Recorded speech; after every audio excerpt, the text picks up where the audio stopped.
Top 10 fundamentally strong company, ये वो fundamentally strong company जिनका रेवेन्यू ग्रोइंग है, जिनका प्रॉफिट ग्रोइंग है, जिनका डेट टू इक्विटी सही है, मतलब कंपनी के अंदर सब कुछ सही चल रहा है, उसके बाद भी वो अप्रोक्सीमेटली 40 से 50%, हाँ कुछ कंपनीज तो 50% तक भी डाउन हो चुकी है।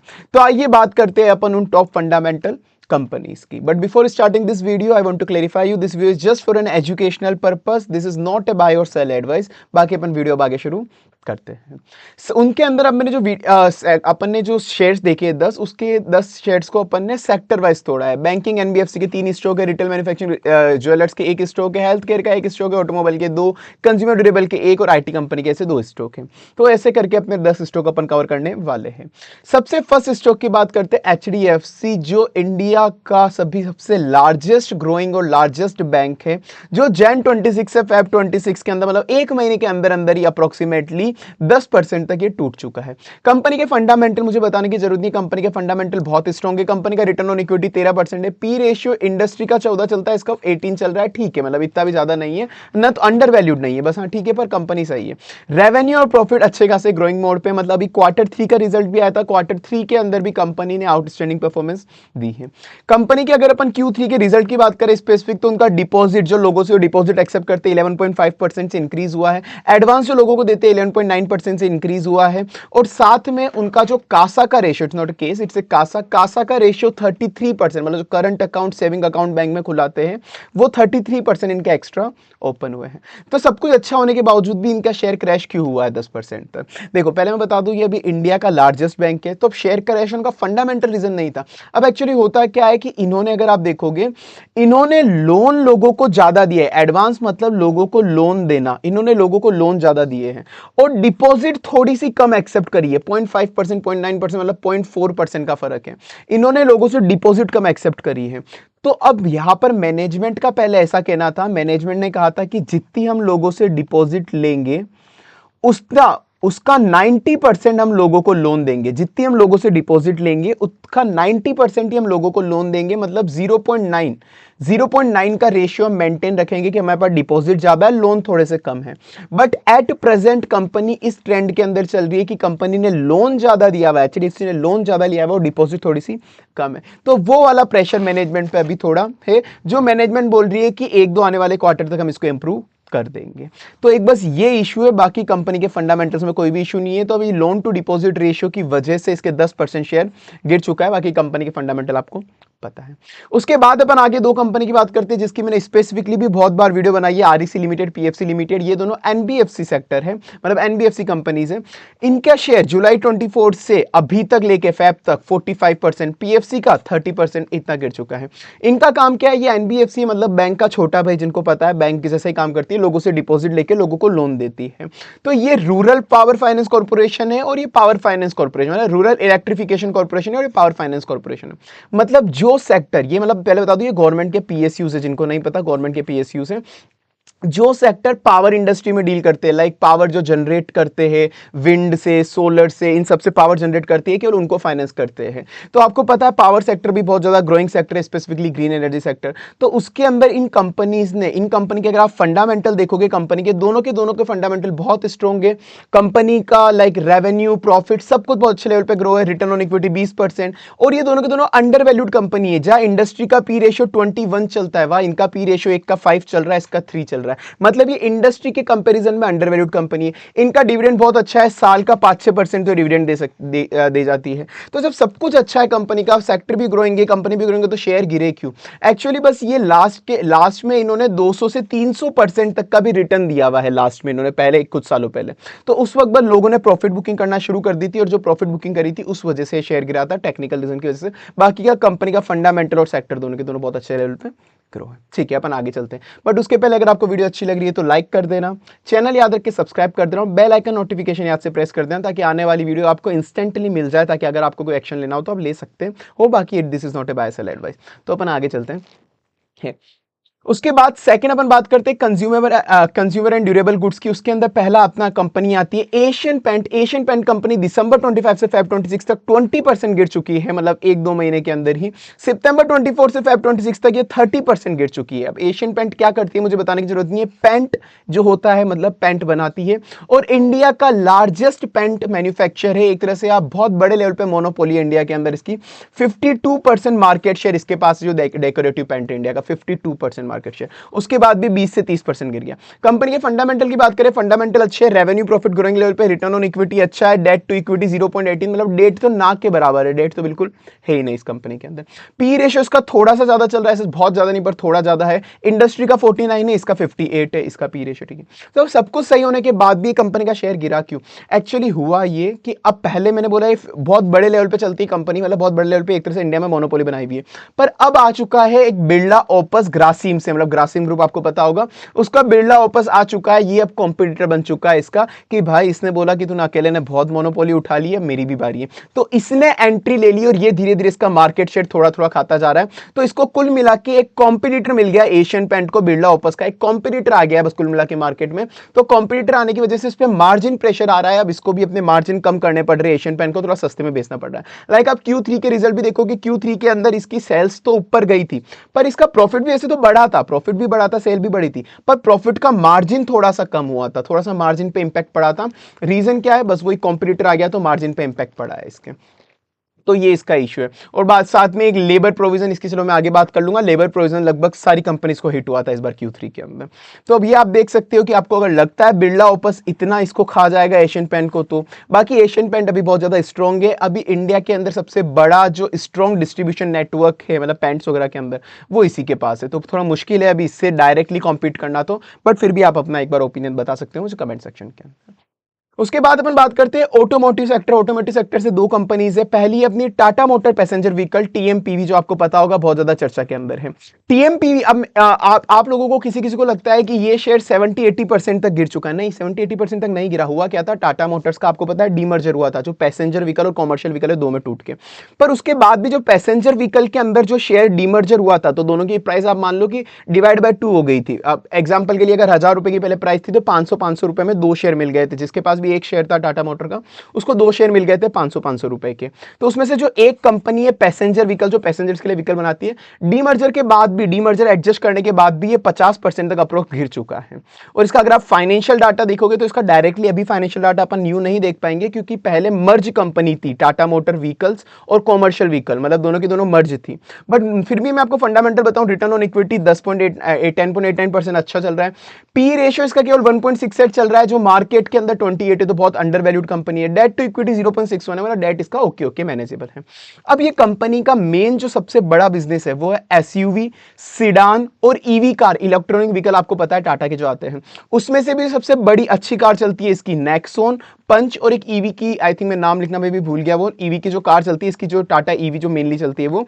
और अभी इसने नए सेगमेंट भी निकाल लिए, सियारा, रेंज रोवर ईवी वगैरह। तो आपको पता है टाटा किस लेवल पे इंडिया के अंदर मार्केट शेयर लेके बैठा हुआ है। तो उसके बाद भी अब इसका शेयर का प्राइस गिरा क्यों है? हुआ ये कि अभी जो Q3 के रिजल्ट अनाउंस हुए थे, Q3 के अंदर इसको बहुत बड़ा लॉस शो हुआ था। इस बार 3000 करोड़ का लगभग का लॉस हुआ था उसके अंदर। अब ये कोई कंपनी, ऐसा नहीं कि कंपनी खराब होगी, कंपनी की परफॉर्मेंस खराब थी, नहीं, कंपनी की परफॉर्मेंस खराब नहीं थी, ये वन टाइम लॉस हो चुका था। हुआ क्या था, आपको पता होगा टाटा की सब्सिडरी है जैगवार, जो ग्लोबली ऑपरेट करती है, मेनली इंडिया के बाहर ऑपरेट करती है, यूएस वगैरह इन सब में। तो जैगवार लैंड रोवर जो कंपनी है, उसके अंदर साइबर अटैक हुआ था। उस साइबर अटैक से बाहर निकलने के लिए इनको पैसा देना पड़ा था। तो साइबर अटैक जब हुआ था ना जैगवार के अंदर, तो उनको अपना प्रोडक्शन रोकना पड़ा था। जैगवार का लैंड रोवर जो कंपनी आपको पता है, जो लैंड रोवर बनाती है, रेंज रोवर बनाती है, तो उस जैगवार को ना, जैसे साइबर अटैक हुआ, उनको अपना प्रोडक्शन कम करना पड़ा, मतलब प्रोडक्शन रोक दिया था। तो उस वजह से जैगवार का प्रोडक्शन नहीं हो पाया था। तो ये वन टाइम इंपैक्ट हुआ था उस वजह से। और उस साइबर अटैक से निकलने के लिए उनको 1600 करोड़ रुपए लगे थे, वन टाइम कॉस्ट देनी पड़ी थी। हालांकि ये 1600 करोड़ 2-3 चीजों को और मिला के जो वन टाइम कॉस्ट है, ऐसा नहीं कि बार बार लगेगी, बस एक बार लग गई थी। क्या लगी थी? 1600 करोड़ रुपए, जो है साइबर अटैक कंपनी पे हुआ था, उसको उस इंसिडेंट को निकलने के लिए। साथ में इंडिया के अंदर एक न्यू लेबर कोड आया है, न्यू लेबर कोड आया है लेबर का, कि आपको बस एक कुछ प्रोविजन बनाना पड़ेगा। असली में उनका कैश आउटफ्लो नहीं हुआ है, असली के अंदर उन्होंने बस बुक्स के अंदर एक अकाउंटिंग ट्रीटमेंट है, बस एक अकाउंटिंग ट्रीटमेंट आप मान सकते हो कि अकाउंट में उनको एक लॉस बुक करना पड़ा, एक्सपेंस बुक करना पड़ा। असली में ये कोई पैसा इनकी जेब से गया नहीं है। साथ में वो डीमर्ज हुई थे, उसके लीगल एक्सपेंसेस लगे थे, क्योंकि कंपनी मैंने कहा डीमर्ज हुई तो उसके कोई लीगल एक्सपेंसेस लगे थे।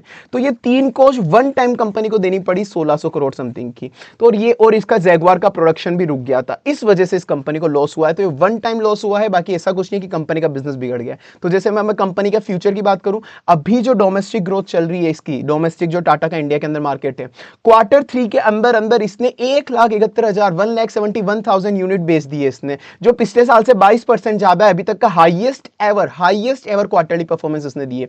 जैन 26 के अंदर अकेले अभी जैन 26 में ओनली इसने 71,000 यूनिट डोमेस्टिकली बेच दी है। इसने नई ईवीज लॉन्च कर ली, Sierra EV, Range Rover EV, ये सब। तो ये कंपनी की जो डोमेस्टिक ग्रोथ है वो ट्रेंडमस लेवल पे बहुत ज्यादा अच्छे लेवल पे चल रही है। तो बाकी आप इस कंपनी को रिवैल्यूएट आपके हिसाब से कर सकते हो। बाकी आप मुझे कमेंट सेक्शन में जरूर बताना आपको कौन सी कंपनी अच्छी लग रही है, या आपको किसी भी स्पेसिफिक कंपनी का डिटेल में फंडामेंटल एनालिसिस चाहिए तो आप मुझे उसका भी नाम बता देना। अब आगे बात करते हैं दूसरी ऑटोमोटिव कंपनी की, दैट इज टाटा टेक्नोलॉजी। आप इसको टीसीएस वगैरह वाली टेक्नोलॉजी कंपनी मत समझना, आईटी कंपनी, ये वैसी नहीं है। ये इसने जब दिसंबर 23 में लिस्टिंग हुई थी, तब लिस्टिंग की प्राइस से लेके फेब 26 अभी तक की प्राइस पे ये 52%, 52% तक गिर चुका है। ये कंपनी करती क्या है? ये कंपनी कोई नॉर्मल आईटी कंपनी नहीं है, ये लोगों को फिजिकल प्रोडक्ट बनाने में हेल्प करती है। मतलब रिसर्च एंड डेवलपमेंट करती है कि कोई भी अगर आपको प्रोडक्ट बनाना है तो उसकी डिजाइन कैसे होनी चाहिए, उसकी इंजीनियरिंग कैसे होनी चाहिए, और स्पेशली ईवी को लेके, जो इलेक्ट्रॉनिक व्हीकल्स होते हैं उनको लेके, कि उनकी डिजाइन कैसे होगी, अंदर से कैसे दिखेगी, पूरा का पूरा जो भी स्ट्रक्चर होता है वो सब ये डिसाइड करती है। रिसर्च डेवलपमेंट करके इंजीनियरिंग एंड डिजाइनिंग फेस ये बताती है कि कैसे कैसा होना चाहिए। और इसका जो मैक्सिमम रेवेन्यू है वो ऑटोमोटिव से आता है, मोबाइल जो ऑटोमोटिव कंपनी से आता है। इसको 75% रेवेन्यू वहां से मिलता है, और स्पेशली जो इलेक्ट्रॉनिक व्हीकल से वहां से। साथ में एरोस्पेस जो एयरक्राफ्ट वगैरह होते हैं उनको भी प्लानिंग करती है कि अंदर से कैबिन कैसा दिखना चाहिए, कैबिनेट कैसा होना चाहिए, ये सब होना चाहिए। कंपनी के फंडामेंटल अच्छे, रिटर्न ऑन इक्विटी अच्छा है, पी रेशियो इसका थोड़ा ज्यादा है, ध्यान रखना 22 वर्सेस 45, ये ज्यादा है इसका P ratio. Debt to equity 0.07, debt ना के बराबर है। एफआईआई ने अभी क्वार्टर 3 के अंदर 1% शेयर होल्डिंग और बढ़ाई थी। एफआईआई ने अभी क्वार्टर 3 में 1% शेयर और लिए थे इसके, और अब ये एफआईआई 8% इसके शेयर होल्ड करती है। मतलब एफआईआई को इस कंपनी में अच्छा ट्रस्ट है। अब हुआ क्या था, इस कंपनी का क्वार्टर 3 का रिजल्ट आया और इसका प्रॉफिट 90% डाउन हुआ है पिछली बार के कंपैरिजन में क्वार्टर 3 के अंदर। अब ये भी कोई ऐसा नहीं है कंपनी का बिजनेस डाउन हो गया, नहीं, ये भी वन टाइम इंपैक्ट है, वन टाइम इंपैक्ट है, इस वजह से प्रॉफिट डाउन हुआ है। तो शेयर की प्राइस करेक्ट इसलिए हुई है क्योंकि कंपनी का वन टाइम इंपैक्ट गया था। क्योंकि वन कंपनी ने, मैंने कहा था, एक लेबर कोड बहुत से कंपनीज को हिट करा है कि बस एक अकाउंटिंग, उनको एक अकाउंटिंग में लॉस बुक करना था, असली में कोई पैसा जा नहीं रहा था। 140 करोड़ का वो है। साथ में इन्होंने एक जर्मन कंपनी एक्वायर करी इंजीनियरिंग के लिए, एस्टेक कंपनी। तो अब ये कंपनी 24 करोड़ में इन्होंने एक्वायर करी थी, तो उसके एक्विजिशन वगैरह के मतलब एक्सपेंस आए थे 24 करोड़ के। तो ये इस वजह से इनको वन टाइम एक्सपेंसेस हिट हुआ था। साथ में इस कंपनी का शेयर इसलिए गिरा था क्योंकि लोगों का कहना था कि ये कस्टमर इसके बहुत कंसंट्रेट है, कि इसके पास बहुत लिमिटेड कस्टमर है। मेनली ये काम करती है विनफेस, एक वियतनाम की ईवी कंपनी है, और टाटा मोटर्स ईवी, इन दोनों को ये सर्विस देती है। मेजर रेवेन्यू इसका इधर से ही आता है। साथ में पहले इसका पी बहुत ज्यादा था, अभी भी ज्यादा है, पहले और ज्यादा था, तो इस वजह से इसके प्राइस शेयर क्रैश हुआ था। तो अब इसका क्या होने वाला है, देखो। अभी जैसे ये था कि अभी ना ये इन्होंने एक जर्मन कंपनी एक्वायर करी, तो इससे इन लोगों को बहुत ज्यादा एक्सपेक्टेशन है कि इनका 10% क्वार्टरली रेवेन्यू इससे इनका बढ़ने वाला है नेक्स्ट क्वार्टर से। साथ में जहां कस्टमर्स एंटर किए, बोल रहे थे कि टाटा मोटर और विनफास्ट केवल दो ही कस्टमर इनके पास बड़े बड़े, इन्होंने इस बार बीएमडब्ल्यू के साथ भी ज्वाइंट वेंचर कर लिया कि बीएमडब्ल्यू को जो भी ग्लोबली सॉफ्टवेयर चाहिए होंगे, या बीएमडब्ल्यू की जो डिजाइनिंग्स वगैरह होगी, ईवी नीड्स वगैरह होगी, उसके लिए इन्होंने जेवी बना ली कि हम मिलकर काम करेंगे इस चीजों पर। तो बीएमडब्ल्यू भी इनका एक बहुत बड़ा क्लाइंट बन चुका है। तो ये टाटा टेक्नोलॉजीज की बारी हो गई, ये हो गया अपना ऑटोमेटिव। अब वो ये आगे चलते हैं अपन, पर अभी उसके पहले अगर आपको वीडियो अच्छी लग रही है तो लाइक कर देना, चैनल आके सब्सक्राइब कर देना, बेल आइकन नोटिफिकेशन प्रेस कर देना। उसके बाद बात करते हैं अपन मेडिकल सेक्टर्स की। मेडिकल कंपनी में अपनी कंपनी आती है सिप्ला, जिसका मुझे बताने की जरूरत नहीं कि फार्मास्यूटिकल जाइंट है, इंडिया का सबसे बड़ा। इवन ये 80+ कंट्रीज के अंदर ये अपने सेल्स करता है, फार्मास्यूटिकल्स कंपनी जो ड्रग्स वगैरह बनाते हैं, मेडिसिन वगैरह। ये अक्टूबर 25 से लेकर फेब 26 तक ये 20% तक टूट चुका है कुछ ही महीने के अंदर, 4 महीने के अंदर। और वो जैन 26 में केवल 1-2 महीने देखो तो उसमें 12% तक क्रैश हो चुका है। इंडिया का 3rd लार्जेस्ट ड्रग प्रोड्यूसर है, मतलब दवाई प्रोड्यूसर है। इसका कंपनी का प्रॉफिट वगैरह सब कुछ ग्रोइंग चल रहा है, सब कुछ ठीक चल रहा है। रिटर्न ऑन इक्विटी 20% तक है। पी रेशियो इसका अंडर वैल्यूड है, मतलब कंपनी अंडर वैल्यूड है। इंडस्ट्री का पी रेशियो 31 है, इसका पी रेशियो 23 है। डेट टू इक्विटी 0.1, मतलब डेट बिल्कुल ना के बराबर है। तो अब इस कंपनी के साथ हुआ क्या, इसकी शेयर की प्राइस गिरी क्यों है? हुआ ये कि एक्चुअली क्वार्टर 3 के अंदर इसकी सेल तो ओके थी, सेल तो इसकी ठीक हुई थी, मतलब फ्लैट थी, पिछले क्वार्टर के इक्वल थी। पर इसका प्रॉफिट लगभग 57% से गिर गया। क्वार्टरली प्रॉफिट की बात कर रहा हूं, ईयरली तो सारी इंक्रीजिंग है, पर क्वार्टरली प्रॉफिट गिरा है। हुआ क्या, एक वो का वही सेम रीजन की जो इस पे भी वन टाइम लेबर कोड का इंपैक्ट आया था, जो नया अकाउंटिंग इशू हुआ था। दूसरा, एक R&D डेवलपमेंट इसने ज्यादा करा था, मतलब जो मेडिकल कंपनी होती है ना, उनको रिसर्च डेवलपमेंट एक्सपेंसेस ज्यादा करने होते हैं कि कोई नई मेडिसिन बनाने के लिए रिसर्च करनी होती है। तो इस बार इसने कोई नई मेडिसिन बनाने के लिए रिसर्च ज्यादा करी, तो 494 करोड़ इसका वहां पे लग गया था।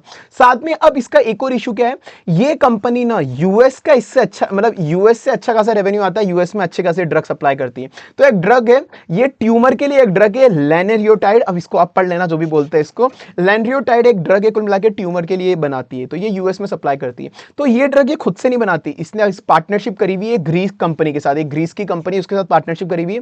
तो ये वाली दवाई कहां पे मैन्युफैक्चर होती है, जो ये यूएस में बेचती है वो दवाई ग्रीस के अंदर बनाती है ये। तो अब ये जो ग्रीस वाली जो कंपनी है ना, इसके ऊपर यूएस का जो एफडीए होता है, यूएस एफडीए मतलब यूएस का जो मेडिकल हेल्थ केयर संभालता है, तो यूएस एफडीए ने जब इसकी कंपनी पे छापा मारा ग्रीस वाली पे, तो ग्रीस वाली कंपनी पे छापा मारा, तब पता पड़ा कि ये कंपनी का मेडिसिन प्रोडक्शन सही तरीके से नहीं है, इसके अंदर कुछ ऐसे एलिमेंट है जो हार्मफुल हैं। तो इस वजह से यूएस एफडीए ने रोक लगा दी कि ये वाली दवाई हम आपको बेचने नहीं देंगे यूएस के अंदर। तो अपना जेवी किसके साथ था, अपना जेवी था ग्रीस के साथ, मतलब सिप्ला का जेवी था। तो इस वजह से ये एक सबसे बड़ा हॉल्ट पड़ा, ये यहां से इनका यूएस का रेवेन्यू रुक गया था। तो इसलिए अब सिप्ला क्या कर रही है, अब ये सिप्ला भी सोच रही है कि ग्रीस से प्रोडक्शन हटा देंगे। अब ये सिप्ला कोई दूसरी फैक्ट्री ढूंढना शुरू हो गई है कि हम कहां पे दूसरी जगह हमारा प्रोडक्शन कर सकते हैं, वहां से वहां पे बना के फिर हम यूएस को सप्लाई करेंगे। सिप्ला का अभी ये प्लान चल रहा है। पर ये जो इनका प्रोडक्शन हॉल्ट लगा है, ये आप मान के चलना, उन्होंने खुद ने क्लेरिफाई कर दिया है कि अप्रैल से सितंबर 26 तक हम अभी तक, मतलब अप्रैल 2026 से सितंबर 2026 इसके बीच में हमारा वापस से सेल सप्लाई शुरू होगी यूएस को, उसके पहले तो नहीं होने वाली। तो ये चीज आप देख लेना, हाल मतलब नेक्स्ट क्वार्टर की बात ही है अभी एक तरीके से। अब फ्यूचर क्या है कंपनी का, तो मैंने इसका बोल दिया कि लैंडरोड का जो अपनी बात चली थी ट्यूमर मेडिसिन का, ये कंपनी इसका फैक्ट्री दूसरी जगह शिफ्ट करने वाली है, पर हालांकि 2-3 महीने लगेंगे, इस चीज को भी आप लेके चलना। उसके अलावा ये इसका सब्स्टिट्यूट भी लॉन्च कर चुकी है, हालांकि सब्स्टिट्यूट लॉन्च करा है, उसको बस यूएस एफडीए से अप्रूवल मिलना बाकी है कि ये इसका एक सब्स्टिट्यूट इंजेक्शन उसने लॉन्च कर दिया। अगर ये यहां से उसको यूएस एफडीए से अप्रूवल मिल जाती है, ये जो सब्स्टिट्यूट मेडिसिन है, अगर इसकी अप्रूवल मिल जाती है इसको, तो इसका रेवेन्यू बहुत अच्छे लेवल पे बढ़ सकता है, इसका मिलियंस डॉलर्स के अंदर इसका मार्केट बढ़ सकता है। तो ये इनको एक्सपेक्टेशन है कि ये हाफ ईयरली वन, मतलब आप मान के चलो कि सितंबर 26 तक ये इसको अप्रूवल मिल जाएगी, ऐसा कंपनी का मानना है। तो अगर ऐसा हो गया तो बहुत बड़ा इंपैक्ट आएगा इस पे। साथ में अब ये इनहेलर्स बना रहे हैं कुछ रेस्पिरेटरी ड्रग्स के लिए भी, जो इंडिया के अंदर चलते हैं ना, रेस्पिरेटरी ड्रग्स जो होता है अस्थमा वगैरह के लिए, तो ये यूएस के हिसाब से भी, वो यूएस एफडी की जो रिक्वायरमेंट है उस हिसाब से भी बना रहे हैं। अगर वो भी अप्रूवल इनको मिल गई, जो ये बोल रहे हैं कि इनको लगभग जून 2026 के पहले अप्रूवल मिल जाएगी, ऐसा इनका मानना है, कंपनी का मानना है। तो अगर ये अप्रूवल उनको मिल गई यूएस में सप्लाई करने की, तो ये बोल रहे हैं कि इनका 100 मिलियन यूएसडी के ऊपर भी इसका रेवेन्यू इसी से आ जाएगा, रेस्पिरेटरी ड्रग इनहेलर से आ जाएगा यूएस में। तो ये मेन इशू है इसका। तो ये वन टाइम इंपैक्ट थे, इसका तो कोई ऐसा इशू नहीं है, बस ये यूएस वाला है, ये यूएस वाली चीजें रिजॉल्व हो गई तो कंपनी की दशा बदल सकती है, ये आप चेक कर लेना। उसके बाद अपन बात करते हैं रिटेल मैन्युफैक्चरिंग ज्वेलरी की, जिसके अंदर अपना चलता है कल्याण ज्वेलर्स, जो भी बहुत ज्यादा चर्चा के अंदर है। दिसंबर 25 से लेके अभी तक ये शेयर 45% टूट चुका है। और अगर इसके फंडामेंटल की बात करूं, फंडामेंटल कंपनी के बहुत अच्छे हैं। इसका पी 40x चल रहा है, जहां इंडस्ट्री का पी 62 चलता है, मतलब ये अंडर वैल्यूड चल रहा है। कंपनी का स्टोर एक्सपेंशन बहुत अच्छे खासे लेवल पे चल रहा है, स्टोर बहुत ज्यादा एक्सपेंड कर रही है। रेवेन्यू प्रॉफिट कंपनी का अच्छा चल रहा है, ग्रोइंग मोड पे चल रहा है। तो हुआ क्या, कंपनी के शेयर गिरे क्यों थे? एक्चुअली कुछ रूमर्स मार्केट के अंदर फैला दी गई थी कि फ्रेंचाइजी टर्म्स के अंदर, जो फ्रेंचाइजी, जिन लोगों के पास फ्रेंचाइजी है कल्याण ज्वेलर्स की, लाइक आपके यहाँ पे भी जो ज्वेलर्स होंगे फ्रेंचाइजी है, तो उन्होंने कुछ एलिगेशन लगाए थे कि कंपनी की टर्म्स वगैरह सही नहीं है। साथ में कुछ एलिगेशन लगाए थे कि कंपनी ने कुछ इनकम टैक्स का फ्रॉड करा है, ऐसे कुछ एलिगेशन लगाए थे। बाद में मैनेजमेंट ने सब कुछ क्लियर कर दिया कि ये सब बेसलेस थे, ये बस शेयर प्राइस को मैनिपुलेट करने के लिए एलिगेशन लगाए गए थे। सारे के सारे एलिगेशन बेसलेस है, कंपनी ने क्लियर कर दिए थे। साथ में एक रूमर्स था कि लोगों को लगा था गोल्ड की प्राइस इंक्रीज होती जा रही है, तो जब गोल्ड की प्राइस इंक्रीज हो रही है तो लोग बाग खरीदेंगे नहीं, तो क्वार्टर 3 में इसका रिजल्ट डाउन आएगा, लोगों को ऐसा लग रहा था। पर जब इन्होंने क्वार्टर 3 के रिजल्ट निकाले तो क्वार्टर 3 के रिजल्ट इनके बहुत अच्छे गए थे, एक्सपेक्टेशन से भी अच्छे गए थे। और ये अभी 20 से 30% अपना स्टोर ग्रोथ, मतलब जो इनके स्टोर्स है उनको ग्रोथ पे लगी हुई है कि ज्यादा स्टोर्स अलग अलग जगह ओपन कर रही है। तो कंपनी के जो, मतलब कंपनी का जो ग्रोथ है, कंपनी का ग्रोथ बहुत ज्यादा अच्छा हुआ है। बस वही रूमर्स और क्वार्टर 3 के लोगों की एक्सपेक्टेशन खराब थी, पर अब रिजल्ट और अच्छे आ चुके हैं। और जैसे रिजल्ट अच्छे आए तो उसके बाद ये शेयर की प्राइस धीरे धीरे बढ़ना वापस से शुरू हो गई है। तो आप इसको एक बार चेक कर सकते हो। फिर उसके बाद अपन बात करते हैं आखिरी लास्ट दो आईटी इंडस्ट्री में एक टीसीएस है और एक इन्फोसिस है, जिसका एक का शेयर 40% अगस्त 24 से, एक का दिसंबर 24 से 32% ये गिर चुका है। कंपनी फंडामेंटल मुझे बताने की जरूरत नहीं है, कंपनी के फंडामेंटल माइंड ब्लोइंग है। Return on equity 47%, P ratio इसका 20, इंडस्ट्री का 22, अंडर वैल्यूड है। डेट टू इक्विटी 0.10, मतलब कंपनी के पास डेट नहीं है। रेवेन्यू प्रॉफिट बहुत ज्यादा ग्रोइंग है। सेम इसके भी पूरे फंडामेंटल अच्छे हैं। अब सेम चीज आप लोगों को पता होगा आईटी इंडस्ट्री का क्या चल रहा है, जो भी एक एआई बबल नाम से चीज चल रही है कि जितनी भी आईटी कंपनीज है उनको तो एआई खा जाएगा, सिंपल चीज ये चल रही है। तो अब ये एआई का जो फियर है कि हाँ एआई आ जाएगा तो आईटी कंपनीज के ऐसे जितनी ज्यादा जरूरत नहीं होगी, तो इस वजह से इनकी शेयर की प्राइस आप देख लो किस लेवल तक टूटी है। 40 कुछ कुछ कंपनी की 50% तक भी वैल्यूएशन टूट चुकी है। तो अब हालांकि हो ये रहा है कि जितनी वैल्यूएशन टूटनी चाहिए थी, देखो ये मेरा हिसाब से मैं मेरा बता रहा हूं, आखिर जितनी एक्सपर्ट रिपोर्ट भी आप पढ़ोगे अच्छी तरह से, तो जितनी वैल्यूएशन टूटनी चाहिए थी उससे ज्यादा टूट चुकी है। माना एआई आने वाला है, वो इन आईटी कंपनी को इंपैक्ट करेगा, पर जो बिग जाइंट्स आईटी कंपनी, जो बड़ी बड़ी आईटी कंपनीज है, बड़ी आईटी कंपनी एआई की यूज लेके उनकी एफिशिएंसी को बढ़ाएगी। बड़ी आईटी कंपनी एआई का यूज लेके उनकी एफिशिएंसी को बढ़ाएगी। ऐसा नहीं कि वो आईटी उनको सब्स्टिट्यूट ही कर देगी, आईटी कंपनी को सब्स्टिट्यूट कर देगी। 100% सब्स्टिट्यूट नहीं कर सकती, थोड़ा बहुत चलो इंपैक्ट आएगा। पर अब जितने भी बड़े बड़े आईटी कंपनीज के दिग्गज लोग हैं, अगर आप उनकी भी बातें सुनोगे, जो सीईओ एमडी वगैरह है, सबने ये कहा है कि आईटी ये एआई हमको हेल्प करेगा। तो ये अब बड़ी बड़ी कंपनी जितनी भी है, टीसीएस, इन्फोसिस, विप्रो, इन्होंने एआई इंप्लीमेंटेशन ऑलरेडी शुरू कर दिया इनकी कंपनी में, कि इन्होंने अगर अच्छी तरह से एआई इंप्लीमेंट कर भी दिया ना सब कुछ, तो सब कुछ अच्छा हो सकता है, इनकी कंपनी में पूरा टर्न अराउंड हो सकता है। इवन अब ये क्या कर रही है, क्योंकि एआई आ चुका है, तो अब इनकी टीम हेल्प कर रही है लोगों के सिस्टम में बाकी कंपनियों को एआई लगाने में। लाइक एग्जांपल के लिए यूं मैं एक हाइपोथेटिकल एग्जांपल ले रहा हूं कि रिलायंस को अब अपने ऑर्गेनाइजेशन में एआई लगवाना है, तो टीसीएस रिलायंस की मदद करेगी कि हम आपके यहाँ पे एआई लगाते हैं, और वो पूरा एआई प्लेटफॉर्म डेवलप करके उनको दे रही है रिलायंस वालों को। मतलब मैंने एक हाइपोथेटिकल एग्जांपल बताया आपको। तो वैसे इन्होंने बहुत सारे एआई मार्केट प्लेस इन्होंने भी अपने लॉन्च कर दिए, और इन्होंने भी लॉन्च कर दिए ये टोपाज एआई और ये विजडम नेक्स्ट मार्केट प्लेस, इन्होंने अपने अपने एआई लॉन्च कर दिए, और इनके पास बहुत अच्छे खासे ऑर्डर आ चुके हैं एआई के लिए भी। यहाँ पे ऑलरेडी आप देखोगे 2 बिलियन प्लस की यहाँ पे इसकी बुकिंग है, इसके पास भी बहुत अच्छे लेवल पे बुकिंग्स आ चुकी है ऑलरेडी। तो ये अब आप देख सकते हो, हालांकि बाय सेल रिकमेंडेशन नहीं है, बट ये मेरा बेसिक ओपिनियन था। आप इसको चेक कर सकते हो आईटी कंपनीज के अंदर भी, जो बड़ी टॉप कंपनीज है, छोटी मोटी नहीं, जिनके पास असली में रिसोर्सेज है कुछ टर्न अराउंड करने के कंपनी में एआई इंप्लीमेंट करने के लिए। तो बाकी तो आपको अगर वीडियो अच्छी लगी है तो आप लाइक कर देना, चैनल याद है कि सब्सक्राइब कर देना, बेल आइकन नोटिफिकेशन प्रेस कर देना। बाकी मिलते हैं अपन अपनी अगली वीडियो के अंदर।